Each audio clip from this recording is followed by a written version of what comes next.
Sekitar 90 anggota Batalion Artileri Medan 1576 Tarik Martapura menyerang markas Polres Oku atau Ogan Komiring Ulur, Sumatera Selatan pada 7 Maret 2013 yang lalu.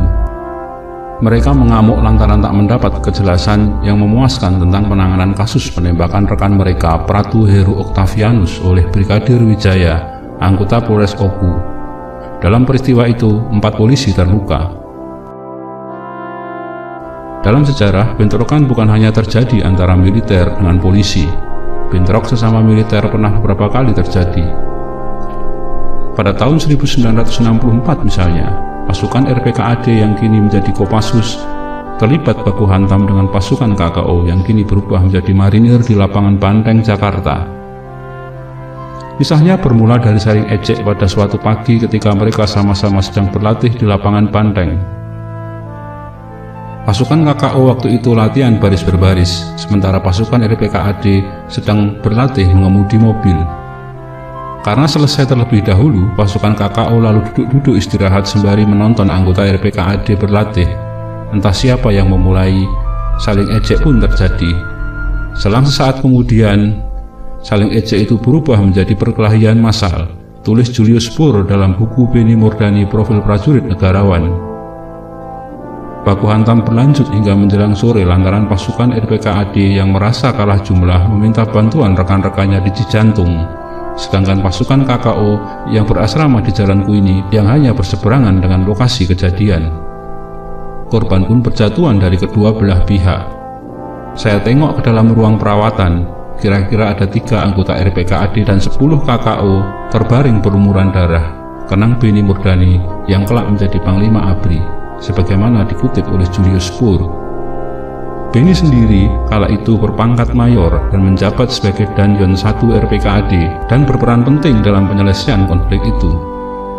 Sewaktu hendak pulang ke asramanya di Cijantung, sehabis bermain tenis di Senayan, Beni diberitahu petugas piket di pintu masuk asrama bahwa semua anggota Batalion 2 RPKAD keluar asrama tanpa izin. Mencium gelagat yang tidak beres, dia pun bereaksi cepat. Beni membuntuti konvoi truk pasukan dari Batalion 2 yang membawa bala bantuan untuk rekan-rekan mereka. Di Simpang 5 Senen, dari seseorang di antara kerumunan yang ditanyainya, dia baru tahu apa yang sedang terjadi. Beni langsung berinisiatif menyelesaikan konflik. Setelah ke Rumah Sakit Pusat Angkatan Darat atau RSPAD dan bertemu Dr. Ben Boy yang merupakan mantan anak buahnya di Operasi Naga waktu Operasi Trikora yang merawat para korban bentrokan, dia berjalan kaki menuju asrama KKO di Jalan Kuini.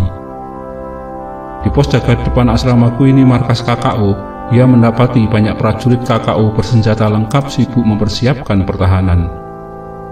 Sementara itu pasukan RPKAD mempersiapkan serangan di bagian kompleks RSPAD yang mereka jadikan bis.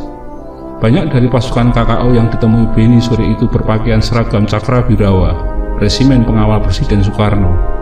Beni sendiri masih mengenakan pakaian olahraganya. Namun jangankan mendapat hadangan dari lawan, Beni malah mendapatkan hormat dari petugas jaga. Banyak dari anggota KKO itu merupakan anak buah Beni sewaktu operasi Trikora. Di seberang asrama, para anggota RPKAD berebut mengambil tempat di asrama perawat putri RSPAD, tepat di samping asrama Kuini atau markas KKO. Mereka semakin siaga karena mengira Beni masuk ke markas KKO untuk melakukan penangkapan anggota KKO. Masing-masing prajurit RPKAD lalu mengambil posisi dengan senjata siap tembak. Bahkan sebuah bazooka sudah diarahkan ke arah asrama KKO dari lantai atas asrama perawat. Pasukan RPKAD tinggal menunggu perintah tembak dari komandannya. Di asrama Kuini, Beni langsung meminta bertemu dengan Komandan KKO Mayor Sarminu yang merupakan kawan lama Beni dari Solo. Ikut mendampingi dialog mereka kala itu ada Kolonel Sabur, Komandan Resimen Cakrabirawa yang kebetulan berada di situ. Beni meminta Sarminu menahan pasukannya agar tak keluar asrama. Kalau kamu diserang, ya sudah silahkan, mau ditembak atau apa terserah saja, ujar Beni kepada rekannya dari KKO itu. Beni langsung keluar dari Kuini. Hal itu membuat pasukan RPKAD bingung, lantaran yang keluar adalah komandan mereka dan bukannya pasukan KKO yang menjadi target lawan mereka. Mereka pun kembali ke truk dan pulang setelah diperintahkan kembali oleh Beni. Warga masyarakat di pinggir jalan heran melihat tontonan ini, tulis Julius Spur.